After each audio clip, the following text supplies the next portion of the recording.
Hello friends, welcome to special techno channel. Guys, आज की इस वीडियो में हम लोग डिस्कस करने वाले हैं मध्य प्रदेश के अलग अलग डिपार्टमेंट से जो ITI students, diploma students and degree students के लिए वैकेंसी आई हुई है उस वैकेंसी के बारे में, जहां पर जूनियर इंजीनियर की पोस्ट है, सीनियर इंजीनियर की पोस्ट है एंड डिफरेंट पोस्ट बेसिकली निकाली हुई है। यदि हम लोग इस वैकेंसी की बात करें, यहाँ पर डिग्री स्टूडेंट्स और डिप्लोमा स्टूडेंट्स तो इस वैकेंसी से अवेयर हैं, लेकिन यदि हम लोग आईटीआई स्टूडेंट्स की बात करें, उनका फोकस इस वैकेंसी के ऊपर नहीं है। इवन बोले तो काफी कम स्टूडेंट्स को इस वैकेंसी के बारे में इंफॉर्मेशन है। उसका मेन रीजन क्या है? क्योंकि अभी सिमिलर मध्य प्रदेश में Madhya Pradesh ITI training officer की वैकेंसी आई हुई है। अभी सभी आईटीआई स्टूडेंट्स का फोकस कहीं ना कहीं उस वैकेंसी के ऊपर है। बिकॉज रीजन क्या है, वहां पर ग्रेड पे वगैरह पे स्केल अच्छा है, लेकिन मैं आपको क्लियर करना चाहूंगा, यहां पर इस वैकेंसी का भी ग्रेड पे स्केल आप लोगों का same Madhya Pradesh ITI training officer की तरह है। तो यहां पर भी आप लोग एलिजिबल हैं। तो यहां पे काफी सारे मेल्स मेरे पास आए, देन मैंने चेक किया तो मुझे लगा कि पर्टिकुलर मेल्स का रिप्लाई देने से बेहतर है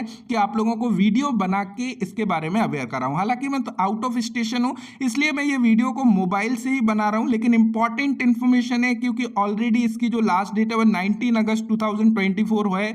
लेकिन जो भी स्टूडेंट्स को नीड है और वो एलिजिबल है, डेफिनेटली आप लोगों को अप्लाई करना चाहिए। तो यहां पर आप लोग देख सकते हो, ये वैकेंसी मध्य प्रदेश कर्मचारी चयन मंडल भोपाल की तरफ से निकाली गई है।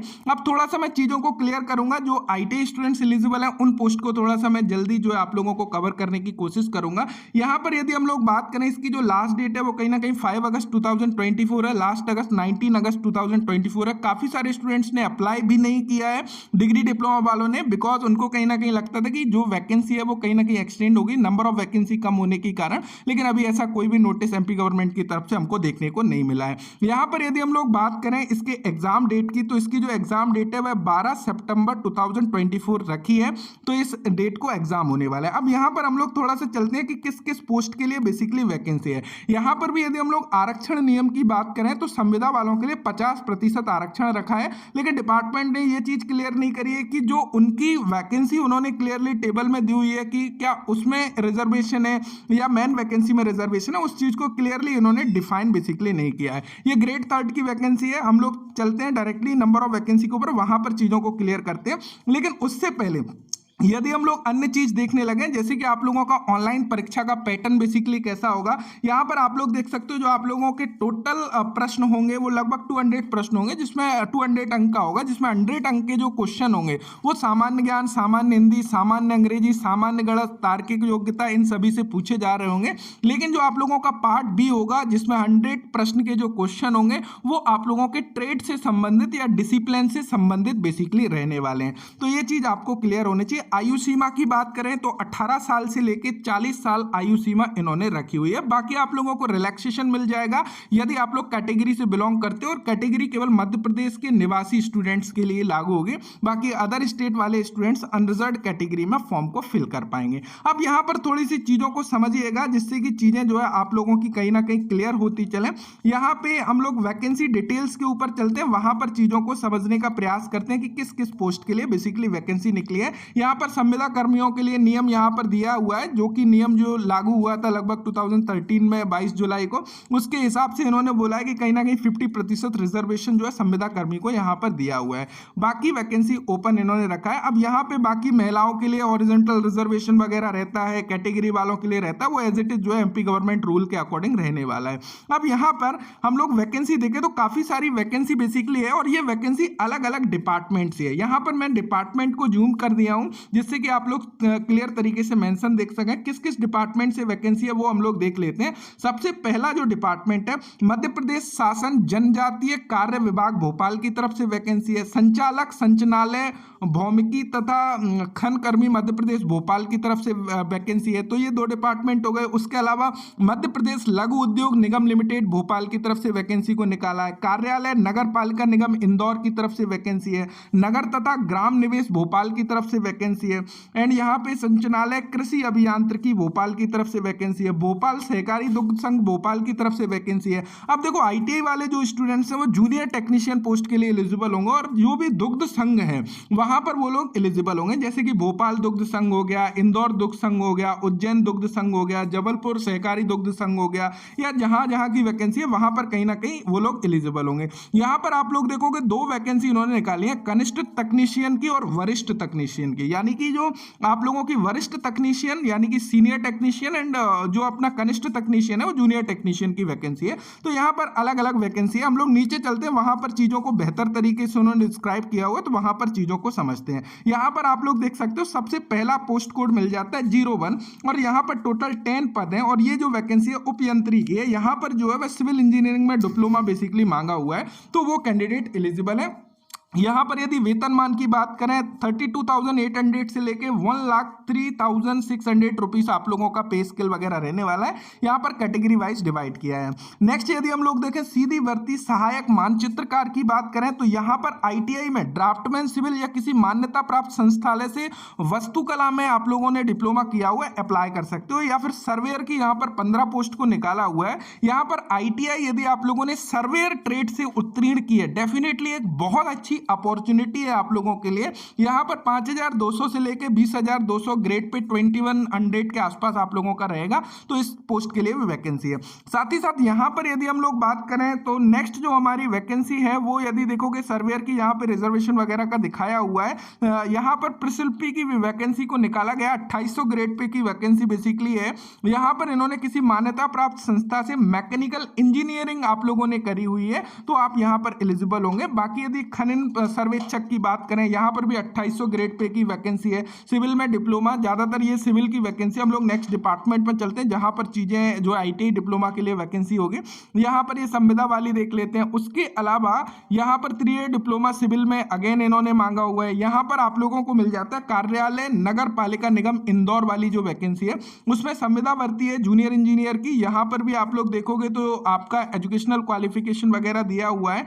यहां पर आप लोग देखोगे सीधी भर्ती उपयंत्रिकी नगर तथा ग्राम निवेश भोपाल की तरफ से 23 पोस्ट इसको निकाला है। यहां पर भी आप लोग देखोगे ये आप लोगों का पे स्केल दिया हुआ है। 3 ईयर डिप्लोमा डिग्री वाले यहां पर एलिजिबल होंगे, सिविल इंजीनियरिंग वालों के लिए वैकेंसी है। हम लोग यहां पे चलते हैं कृषि अभियंत्रिका भोपाल की बात करें, यहां पर भी 33 पोस्ट में निकाला है। कृषि इंजीनियरिंग में स्नातक होना चाहिए, वो लोग एलिजिबल होंगे। देन यहां पर यदि हम लोग देखते हैं भोपाल सहकारी दुग्ध संघ की जो वैकेंसी है, जैसा कि मैंने बताया कि यहां पर आईटीआई और डिप्लोमा स्टूडेंट बहुत बढ़िया अपॉर्चुनिटी है। यहां पर भी आप लोग देखोगे जो आप लोगों का पे स्केल है वो 32,800 से लेके 1,03,600 तक रहने वाला है, जो कि काफी अच्छा है यदि एक आईटी स्टूडेंट्स को मौका मिलता है इस पे स्केल पर।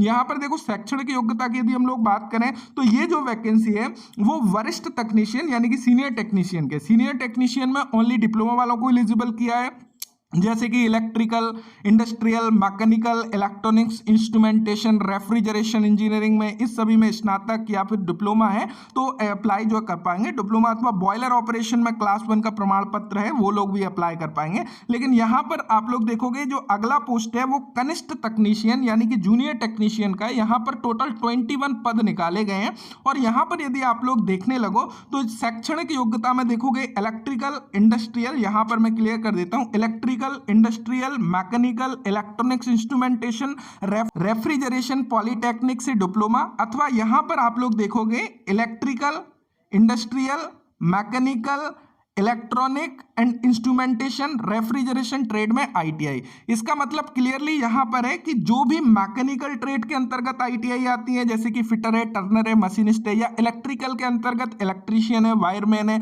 या फिर refrigeration trade, refrigeration, air conditioning वगैरह आप लोगों ने इन ट्रेड से आईटीआई किया हुआ है तो आप डेफिनेटली इस पोस्ट के लिए एलिजिबल हो और अप्लाई कर सकते हो। यहां पर जो वेतनमान है वो 19,500 से लेकर 62,000 रुपीज का वेतनमान है। ये भी बहुत बढ़िया है, यदि बेसिक आपको 19,500 रुपीस मिल रहा है, अच्छा है। बाकी यदि हम लोग यहां पर देखने लगे नेक्स्ट पोस्ट की यदि बात करें, यानी कि जितने भी दुग्ध संघ है वहां पर ये दोनों ही पोस्ट आपको मिल जाएंगे। कनिष्ठ टेक्नीशियन में आईटीआई वाले एलिजिबल होंगे और वरिष्ठ टेक्नीशियन में ओनली जो है कहीं ना कहीं डिप्लोमा वाले स्टूडेंट्स एलिजिबल होंगे। साथ ही साथ इंदौर दुग्ध संघ की बात करें, यहां पर भी 4 पोस्ट को निकाला है। उसके बाद में यदि हम लोग बात करें अलग अलग यहां पर मिल जाता है। तो इस प्रकार जो आप लोग देख सकते हो जितने भी दुग्ध संघ हैं वहां वहाँ पर जो है कहीं ना कहीं आप लोग एलिजिबल हो और वहाँ पे डेफिनेटली अप्लाई कर सकते हो। डायरेक्ट रिक्रूटमेंट है तो काफ़ी बढ़िया अपॉर्चुनिटी है। यदि आप लोग देखोगे यहाँ पर भी यदि हम लोग बात करने लगे सीधी भर्ती कनिष्ठ टेक्नीशियन की जो 25 पद हैं, यहाँ पर भी आप देखोगे इनका जो एलिजिबिलिटी क्राइटेरिया है यहाँ पर आपको मिल जाता है ITI उत्तीर्ण यदि आपने की है इलेक्ट्रिकल, इंडस्ट्रियल, मैकेनिकल या इलेक्ट्रॉनिक्स, इंस्ट्रूमेंटेशन या रेफ्रिजरेशन ट्रेड से आप एलिजिबल हो एंड यहाँ पर डेफिनेटली अप्लाई कर सकते हो। सो मुझे उम्मीद है कि ये इन्फॉर्मेशन मिल गई होगी। उसके अलावा यदि हम लोग कुछ अदर चीज़ों के बारे में बात करें, बाकी यहाँ पर आप लोग देख सकते हो अलग अलग पोस्ट हैं, एलिजिबिलिटी क्राइटेरिया वहाँ पर दिया हुआ है और भी आप एनालाइज कर सकते हो। अब गाइस यदि हम लोग एग्जाम सेंटर की यहाँ पर बात करने लगे तो बालाघाट, भोपाल, ग्वालियर, इंदौर, जबलपुर, खंडवा, नीमच, रतलाम, रीवा, सागर, सतना, सीधी, उज्जैन, काफ़ी एग्जाम सेंटर आप लोगों के दिए गए हैं तो इनको आप लोग प्रेफरेंस देकर चूज कर सकते हो। यहाँ पर कंप्लीटली अगेन इन्होंने जो है परीक्षा पैटर्न को क्लियर किया है कि सामान्य ज्ञान, सामान्य हिंदी, सामान्य अंग्रेजी, इन सभी से जो है कहीं ना कहीं क्वेश्चन आप लोगों के आने हैं 100 और उसके अलावा जो 100 जो अंक हैं वो कहीं ना कहीं ट्रेड पर आधारित रहेंगे। तो ये चीज़ जो है आप लोगों को क्लियर होना चाहिए। तो मुझे उम्मीद है कि ये इन्फॉर्मेशन आप लोगों को मिल गई होगी। जो भी स्टूडेंट्स एलिजिबल हैं वो डेफिनेटली अपने फॉर्म को फिल कर सकते हैं, क्योंकि लास्ट डेट काफ़ी नज़दीक है। 19 अगस्त आप लोगों की लास्ट डेट है, लेकिन ITI स्टूडेंट्स एलिजिबल हैं तो मुझे लगा कि वीडियो बनाना बेहतर होगा जिससे कि आपको इन्फॉर्मेशन मिल सके। Thank you so much video देखने के लिए। Thanks for watching and bye bye.